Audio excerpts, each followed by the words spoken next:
Hi, I am Professor Thales Castro and we're back again in our second video, which we will be focusing on current international relations topics. This is our second part of our discipline, Globalization, Society and International Politics. And by now, you have already seen my first video, which focused on international terrorism and its international relations paradigmatic analysis of it. Now, we're going to be stressing a little bit more about a very important topic in world affairs today, which is globalization, integration, and the rise of the right-wing movement in the world. Let's start by globalization. Globalization, it's a very important economic, sociological, cultural phenomena which begins to enhance the complexities of market economies in world affairs today. It has a very liberal kind of approach towards international relations.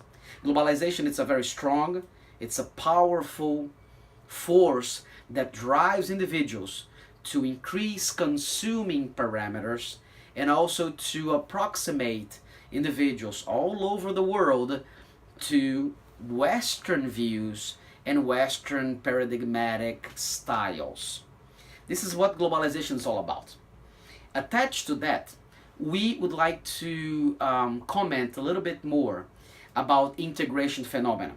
And through that, we will explain why integration phenomena, regional integration, and the formation of economic blocs around the world is being challenged by the rise of a right-wing movement, including the formation of very populist right-wing movements around the world today. Regional integration, it's an economic and market-guided phenomenon. Most of this integration phenomena can be easily explained through the formation of regional integration blocs, such as Mercosur, such as the Andean Community, such as ASEAN, such as the MCCA, the Central American Common Market, which was created by the Managua Treaty of 1957.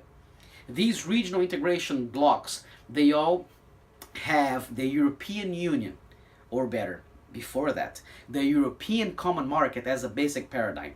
The European Common Market started through the Treaty of Rome of 1957. But before that, the creation of Benelux in 1944, which is the customs union between Belgium, the Netherlands, and Luxembourg, started to increase the importance of bringing forth liberal, communitarian views of integration.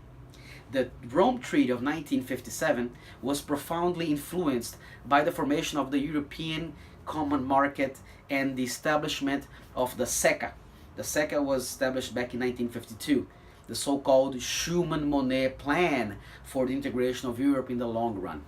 What happened is that in 1945, Europe has suffered tremendously from the scourges of the World War II, and Europe lost the hegemonic centrality of world affairs. In 1942, two new world powers led international politics: the United States across the Atlantic and the Soviet Union. And Europe was left aside. So therefore, the Schuman-Monet Plan in the SECA in 1952 decided to bring forth back again Europe into world affairs. And they started to promote integration.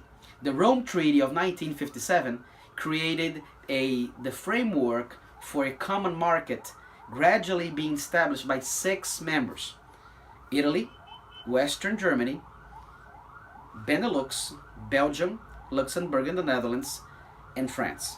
These are the 6 founding members of what later we eventually would know as the European Union.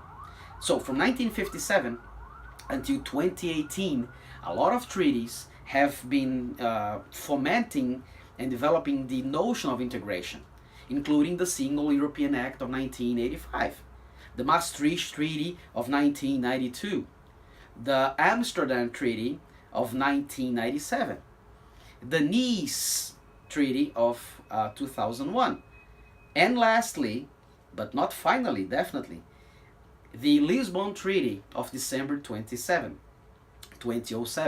The Lisbon Treaty was a response of the European Union policymakers towards the veto that was cast popularly by the French and the Dutch voters in the very important political maneuver to create a common European Union constitution.